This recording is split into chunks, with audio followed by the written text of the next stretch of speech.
The Gospel of St. Mark, the 7th chapter. And the Pharisees came together unto him, and divers of the scribes which came from Jerusalem. And when they saw certain of his disciples eat bread with common hands, that is to say, with unwashed hands, they complained. For the Pharisees and all the Jews, except they wash their hands often, eat not, observing the traditions of the elders. And when they come from the market, except they wash, they eat not. And many other things there be, which they have taken upon them to observe, as the washing of cups and cruets, and of brazen vessels, and of tables. Then the Pharisees and scribes asked him, Why walk not thy disciples according to the traditions of the elders, but eat bread with unwashed hands? He answered, Well prophesied Esaias of you hypocrites, as it is written, This people honoreth me with their lips, but their heart is far from me. In vain they worship me, teaching doctrines which are nothing but the commandments of men. For ye lay the commandment of God apart, and observe the traditions of men, as the washing of cruets and of cups, and many other such like things ye do.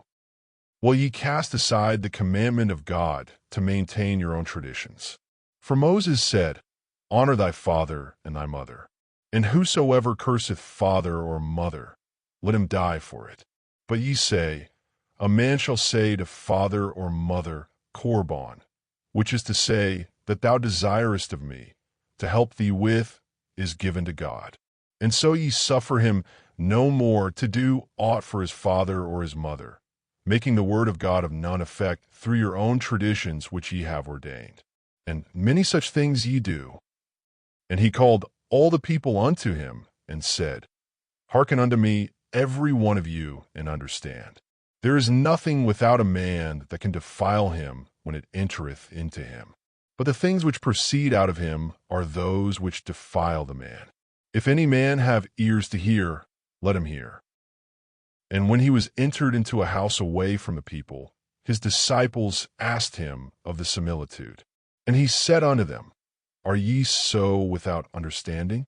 Do ye not yet perceive, that whatsoever thing from without entereth into a man, it cannot defile him, because it entereth not into his heart, but into the belly, and goeth out into the draught that purgeth out all meats. And he said, That defileth a man which cometh out of a man. For from within, even out of the heart of men, proceed evil thoughts, adultery, fornication, murder, theft, covetousness, wickedness, deceit, uncleanness, a wicked eye, blasphemy, pride, foolishness. All these evil things come from within and defile a man. And from thence he rose and went into the borders of Tyre and Sidon, and entered into a house, and would that no man should have known. But he could not be hid. For a certain woman, whose daughter had a foul spirit, heard of him, and came and fell at his feet. The woman was a Greek, out of Syrophoenicia, and she besought him that he would cast out the devil out of her daughter. But Jesus said unto her, Let the children first be fed, for it is not meet to take the children's bread and to cast it unto whelps. She answered and said unto him, Even so, Master. Nevertheless the whelps also eat under the table of the children's crumbs. And he said unto her, For this saying, go thy way. The devil is gone out of thy daughter. And when she was come home to her house, she found the devil departed, and her daughter lying on the bed. And he departed again from the coasts of Tyre and Sidon, and came unto the sea of Galilee through the midst of the coasts of the 10 cities. And they brought unto him one that was deaf and stammered in his speech, and prayed him to lay his hand upon him. And he took him aside from the people, and put his fingers in his ears, and did spit, and touched his tongue, and looked up to heaven and sighed, and said unto him, Ephphatha, that is to say, be opened. And straightway the ears of him were opened, and the string of his tongue was loosed, and he spake plain. And he commanded them that they should tell no man. But the more he forbade them, so much the more a great deal they published it, and were beyond measure astonished, saying, He hath done all things well. and hath made both the deaf to hear and the dumb to speak. This chapter contains many words and phrases that might feel unusual to modern ears. Fortunately, we're not trying to interpret doctrine here, just to explain what the words meant at the time of Tyndale's translation and how some of them have changed since then.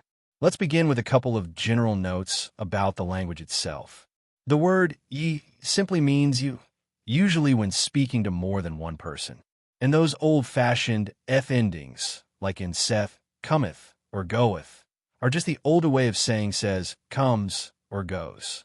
When Tyndale uses the word divers, it doesn't mean someone who swims underwater. In his time, divers meant various or several. Likewise, the phrase except they wash actually means unless they wash. Back then, except often meant what we now say as unless. The reference to cups, cruets, and brazen vessels describes everyday kitchen items. Cups, of course, are self-explanatory. Cruets are small pitchers or containers, often used for oil or wine. And brazen vessels simply means cookware made of bronze. You may notice the name Esaias instead of Isaiah. This isn't a misspelling. It's actually the Greek form of the prophet's name, and it was carried over directly from the Greek New Testament manuscripts. The phrase in vain is still in use today, though less commonly. It means without result or for no purpose. Similarly, when Jesus says they lay the commandment of God apart, it means they are setting aside or ignoring God's commands. That idea is reinforced by the phrase of none effect, meaning something has been made powerless or invalid. Some older words still exist, but feel more poetic or formal now. Hearken means to listen closely or pay attention. Perceive means to understand or realize.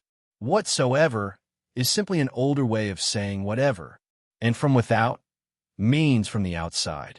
There's an unusual phrase in this chapter, the draught that purgeth all meats. Draught here refers to the latrine or the waste system. It's a polite way of describing digestion, that what enters the body eventually exits. When Jesus lists sins that come from the heart, most of the words still mean the same today. One that may sound old-fashioned is blasphemy, which still means speaking irreverently about God. Another is foolishness, which carried a more moral weight in older usage, closer to spiritual carelessness than simple silliness. A woman in this chapter is described as Syrophoenician. That simply means she was from Phoenicia under Syrian rule, a Gentile woman from the coastal region that included the cities of Tyre and Sidon. These were important port cities on the Mediterranean Sea, located in what is now modern-day Lebanon. Tyre was originally an island city known for its wealth and purple dye, harvested from sea snails. Sidon lay further up the coast, about 25 miles north of Tyre. There are a few more older expressions worth explaining. The word devil here refers broadly to a demon or unclean spirit. The phrase not meet means something is not proper or fitting. And when Jesus says, cast it unto whelps, he's using a metaphor. Whelps are little dogs, which adds depth to the exchange with the Syrophoenician woman. Later, the word straightway simply means immediately. And the expression, the string of his tongue was loosed, is a poetic way of saying that the man could suddenly speak clearly. The word forbade is just the past tense of forbid. So when the people published it so much the more, it means they spread the news more eagerly the more he told them not to. They were beyond measure astonished, that is, overwhelmed with amazement. Finally, the phrase deaf and dumb refers to a man who could neither hear nor speak. The word dumb was commonly used for mute in earlier English, though we no longer use it that way today. At the end of Mark chapter 6, Jesus is in the region of Gennesaret, near Capernaum, on the northwestern shore of the Sea of Galilee. That's where he lands after walking on water and where many people come to him for healing. Then, in chapter 7, he travels northwest to the Syrophoenician coast, first to Tyre, then to Sidon. From Capernaum to Tyre is about 65 kilometers, or roughly 40 miles, and Sidon lies another 25 miles beyond that. After that, Jesus makes a long southeastward journey back inland, traveling to the region of the Decapolis, a group of 10 Greco-Roman cities located east and southeast of the Sea of Galilee. Altogether, this journey covers well over 100 miles and passes through Jewish, Gentile, and Hellenistic territories, making it one of the most geographically wide-ranging episodes in Jesus' ministry. And that's it for the language notes in Mark chapter 7. I hope this helped make the reading clearer and more approachable.